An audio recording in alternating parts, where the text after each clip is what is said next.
ನಮಸ್ಕಾರ. ನೀವು ನೋಡ್ತಾ ಇದ್ದೀರಾ ಅಗ್ರಿ ಗ್ರೂಪ್ ಯೂಟ್ಯೂಬ್ ಚಾನಲ್. ಇಂದು ನಾವು ಕೃಷಿ ಬೆಳೆಗಳಿಗೆ ತಗುಲುವಂತಹ ರೋಗಗಳು ಮತ್ತು ಕೀಟಗಳ ಬಾಧೆ ಮತ್ತು ಒಂದು ಸಸ್ಯ ಸಂರಕ್ಷಣಾ ಔಷಧಿಗಳು, ರೋಗಗಳನ್ನು ತಡೆಗಟ್ಟಲು ನಾವು ಯಾವ ಬೆಳೆಯಲ್ಲಿ ಯಾವ ಒಂದು ಔಷಧಿಗಳನ್ನು, ಸಸ್ಯ ಸಂರಕ್ಷಣಾ ಔಷಧಿಗಳನ್ನು ಬಳಸಬೇಕೆಂಬುದರ ಬಗ್ಗೆ ಮಾಹಿತಿಯನ್ನು ತಿಳಿದುಕೊಳ್ಳೋಣ. ಮೊದಲನೇದಾಗಿ ಪ್ರಮುಖವಾದ ಬೆಳೆಯಾದಂತಹ ರಾಗಿ ಬೆಳೆಗೆ ತಗುಲುವಂತಹ ರೋಗಗಳು ಮತ್ತು ಕೀಟಗಳ ಬಗ್ಗೆ ಮಾಹಿತಿಯನ್ನು ತಿಳಿದುಕೊಳ್ಳೋಣ.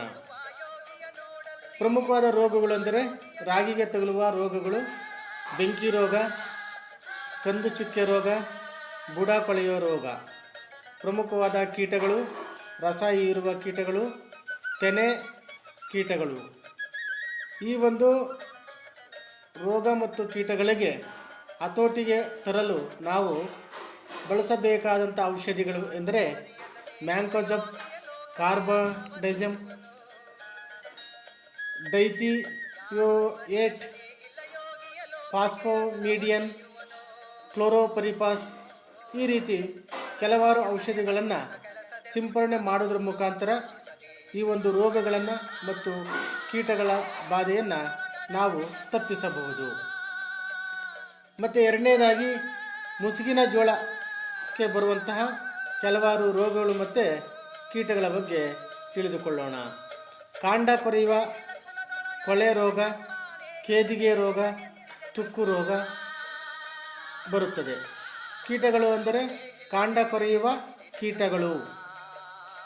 ಈ ಒಂದು ರೋಗಗಳು ಮತ್ತು ಕೀಟಗಳನ್ನು ತಡೆಗಟ್ಟಲು ಮುಸುಕಿನ ಜೋಳಕ್ಕೆ thiram, mancozeb, metalaxyl, chlorpyrifos, emamectin benzoate ಈ ರೀತಿಯ ಔಷಧಿಗಳನ್ನು ಬಳಸೋದ್ರ ಮುಖಾಂತರ ನಾವು ಮುಸುಕಿನ ಜೋಳ ಬೆಳೆಯಲ್ಲಿ ರೋಗಗಳನ್ನು ಮತ್ತು ಕೀಟಗಳನ್ನು ಹತೋಟಿಗೆ ತರಬಹುದು. ಮುಂದೆ ನಾವು ತಿಳಿದುಕೊಳ್ಳೋಣ ತೊಗರಿ ಬೆಳೆಯಲ್ಲಿ ನಾವು ಸಾಮಾನ್ಯವಾಗಿ ಕಾಣುವಂತಹ ರೋಗಗಳು ಮತ್ತು ಕೀಟಗಳ ಬಗ್ಗೆ ಮಾಹಿತಿಯನ್ನು ತಿಳಿದುಕೊಳ್ಳೋಣ.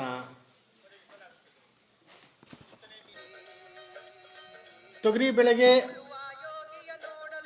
ಕಾಡುವಂತಹ ರೋಗಗಳು ಅಂದರೆ ಪ್ರಮುಖವಾಗಿ ಸೊರಗು ರೋಗ, ಗೊಡ್ಡು ರೋಗ, ಎಲೆ ಚುಕ್ಕು ರೋಗ, ಕೋಶ ಜಂತು ರೋಗ. ಕೀಟಗಳು ಅಂದರೆ ಕಾಯಿ ಕೊರಕ, ಗೂಡು ಮಾರು ಹುಳುಗಳು ಹೆಚ್ಚಾಗಿ ಈ ಒಂದು ತೊಗರಿ ಬೆಳೆಗೆ ಕಾಡುವಂಥ ರೋಗಗಳು ಮತ್ತು ಕೀಟಗಳಾಗಿರುತ್ತವೆ. ಇವುಗಳನ್ನು ನಾವು ಹತೋಟಿಗೆ ತರಲು ಮೆಟಲಾಕ್ಸಿಲ್, ಡೈಕೋಫಾಲ್, ಮಿಥಿಯೋಮಿಲ್, ಕ್ಲೋರೋಪರಿಪಾಸ್, ಎಮಾಮೆಕ್ಟಿನ್ ಬೆಂಜೈಟ್ ಈ ರೀತಿಯ ಔಷಧಿಗಳನ್ನು ಬಳಸಿ ಅಥವಾ ಸಿಂಪರಣೆ ಮಾಡೋದ್ರ ಮುಖಾಂತರ ನಾವು ಈ ರೋಗಗಳನ್ನು ಹತೋಟಿಗೆ ತರಬಹುದು. ಮತ್ತೊಂದು ನಾವು ತಿಳಿದುಕೊಳ್ಳೋಣ ನೆಲಗಡಲೆ ಅಥವಾ ಶೇಂಗಾ, ಏನು ಕಡಲೆಕಾಯಿ ಅಂತ ಕರಿತೀವಿ. ಈ ಒಂದು ಕಡಲೆಕಾಯಿ ಬೆಳೆಗೆ ಬರುವಂಥ ರೋಗಗಳು ಅಂದರೆ ತುಕ್ಕು ರೋಗ, ಕಾಂಡ ಕೊರೆಯುವ ರೋಗ, ಸುಳಿ ರೋಗ, ಕತ್ತು ಕೊಳೆ ರೋಗ, ಟಿಕ್ಕಾ ರೋಗ. ಪ್ರಮುಖವಾದ ಕೀಟಗಳು ಸಸ್ಯ ಏನು, ಸುರುಳಿ, ಪ್ರಿಜ್ಜಿ ಈ ರೀತಿ ಕೀಟಗಳನ್ನು ಸಹ ನಾವು ಕಾಣ್ತೀವಿ.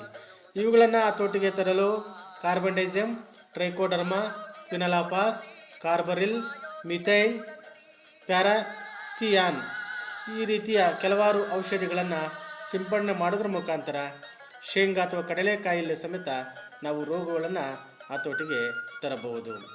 ನಾವು ಬೆಳೆಗಳಲ್ಲಿ ಹೆಚ್ಚು ಇಳುವರಿಯನ್ನು ಪಡೆಯಬೇಕು ಅಂತಂದರೆ ಪ್ರಮುಖವಾಗಿ ನಾವು ಸಸ್ಯ ಸಂರಕ್ಷಣಾ ಔಷಧಿಗಳನ್ನು ಸ್ಪ್ರೇ ಮಾಡೋದ್ರ ಮುಖಾಂತರ ನಾವು ಇಳುವರಿಯನ್ನು ಹೆಚ್ಚಿಸಬಹುದು.